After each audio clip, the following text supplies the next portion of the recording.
pas mal de rencontres. Et c'est un joueur qui m'est vraiment très intéressant. Assez éduqué dans son jeu, une certaine forme de maturité, de compréhension des différentes phases de jeu. Ce qui me fait dire que quand à un si jeune âge on arrive à comprendre dans l'entrejeu comme ça, comme il joue, comprendre les différentes situations, ce qui me fait dire qu'il y a une forme d'intelligence ou en même temps on peut dire qu'il a été bien formé. Et c'est un joueur qui a passé toutes les sélections nationales. Et j'aime aussi cette idée de continuité, surtout quand on le mérite. Il ne manquait plus qu'il ne puisse jouer à un plus haut niveau. Et j'attendais à ce que soit il parte à l'étranger et qu'il puisse encore plus s'aguerrir, ou jouer des coupes africaines. Donc c'est le cas cette année avec leur participation à la Coupe de la CAF. Il y a aussi ces matchs avec les U23. Certes, ils ne se sont pas qualifiés pour cette phase finale, mais voilà, jouer des matchs de compétition continentale. Il y a eu aussi les matchs de la CHAN, même s'il a peu joué, à mon entre guillemets, j'aurais aimé qu'il puisse jouer, tout simplement. J'estime, comme vous tous, on a tous notre avis sur les différentes équipes. Je pense qu'il aurait pu donner un peu plus d'importance sur cette double confrontation contre le Maroc.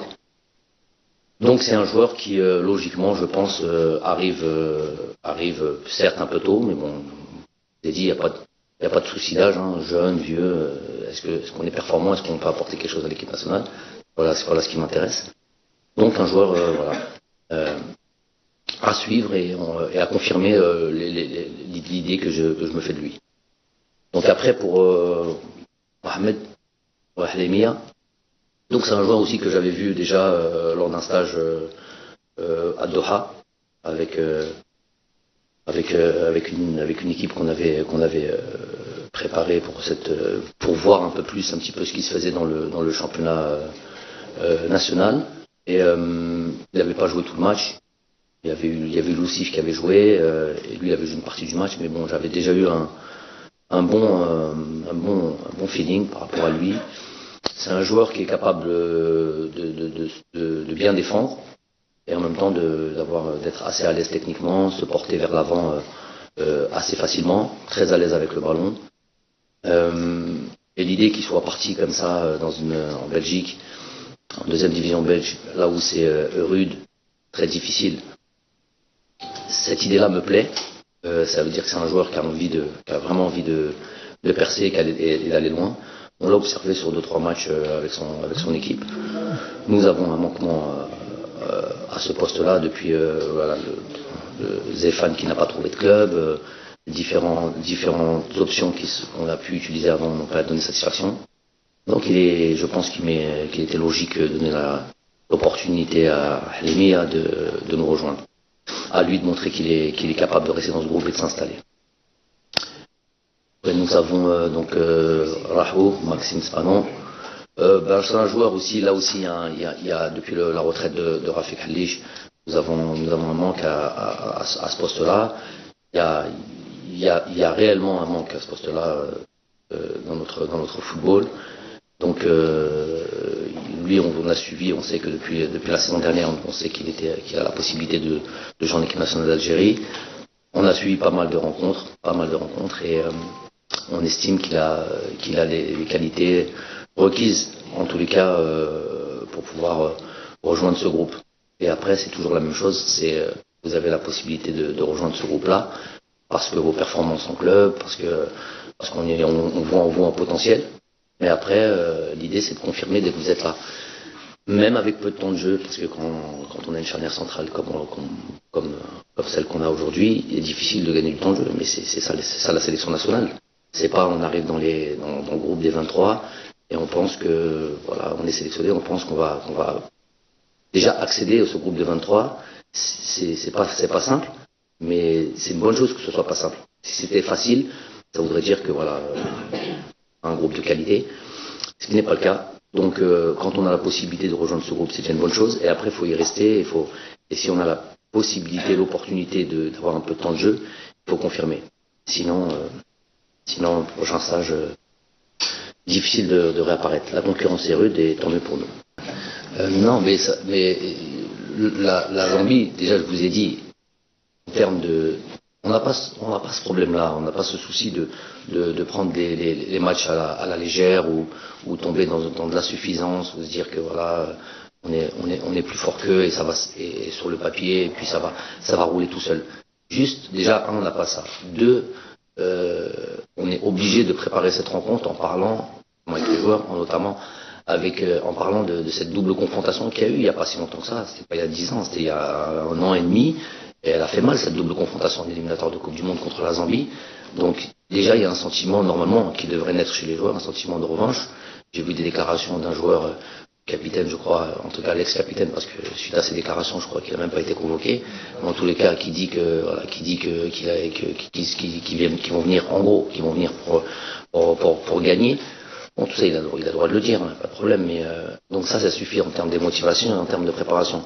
Ensuite, nous, on sait que maintenant, tout le monde le sait, il n'y a plus de petites équipes en Afrique. Tous les matchs sont difficiles. Jouer contre le champion d'Afrique, c'est un peu plus de motivation, un peu plus j'appelle ça des suppléments d'âme. Donc nous maintenant, ça c'est notre lot quotidien. On doit l'accepter et on doit faire en sorte d'être encore plus fort, de faire encore plus mal à l'adversaire.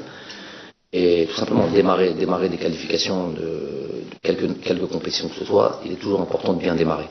Donc notamment là à domicile, voilà, même pas besoin de dire qu'on se doit de prendre ces 3 points-là. Après, on va axer notre travail sur évidemment nos points forts, plus sur nos qualités à nous, sur notre jeu à nous, plutôt que sur l'adversaire, tout en ayant évidemment des informations que les joueurs auront sur cette équipe zambienne.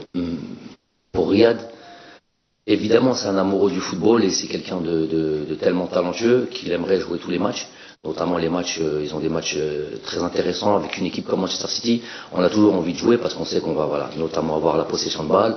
Pour des joueurs offensifs, c'est très important. Ils savent qu'ils vont avoir des situations pour marquer, faire en sorte que des statistiques personnelles, que ce soit les buts, les passes décisives, grandissent. Voilà, il a des objectifs. En plus de beaucoup aimer le football, il a aussi des objectifs peut-être de titre. Il est en bagarre ou en bataille avec je pense, Sadio Mané, qui puisse avoir comme ça des frustrations quand il joue pas. Moi déjà, premièrement, je vais devoir être mesuré dans ma réponse parce que j'ai pas envie de le mettre en difficulté en club. Donc aller tirer sur l'entraîneur, c'est pas du tout bénéfique à lui-même. Mais bon, moi en tant qu'entraîneur de Riyad Mahrez en sélection, je peux dire que du bien sur ce joueur-là. Je peux dire que j'imagine, avec moi, mon avis à moi, qu'il aurait pu avoir par exemple une certaine forme d'importance sur le dernier match contre Liverpool, qui est une affiche et qui peut être d'ores et déjà donner, si c'est pas terminé, mais une indication sur qui peut être le champion ou pas. Donc, je pense sur un match comme ça, par exemple, moi si tu démarres pas avec lui, je pense qu'à un moment donné, il avait la possibilité de rentrer, voilà, peut-être changer le cours du jeu, changer peut-être chose. Donc, sa situation, elle est pas évidemment dramatique. Il est dans un très grand club avec beaucoup de joueurs de qualité à son poste. Comme vous l'avez dit, il joue régulièrement parce qu'il joue au moins une fois par semaine. Si on compare à 90% de nos autres joueurs d'équipe nationale, il a le même temps de jeu qu'eux, voire peut-être déjà plus qu'eux. Mais à partir du moment où voilà, lui il porte cette exigence et je sais qu'il a envie de plus que ça et s'installer durablement comme étant un titulaire, comme certains joueurs le sont à City, par exemple le turnover ou le roulement sur les joueurs, il ne s'applique pas à certains joueurs, à certains autres joueurs. Il aimerait faire partie de ces joueurs-là, où il joue lui régulièrement et de temps en temps reposé. Voilà, sur 3 matchs dans une semaine, s'il pouvait en jouer 2, bon, ce serait l'idéal pour lui.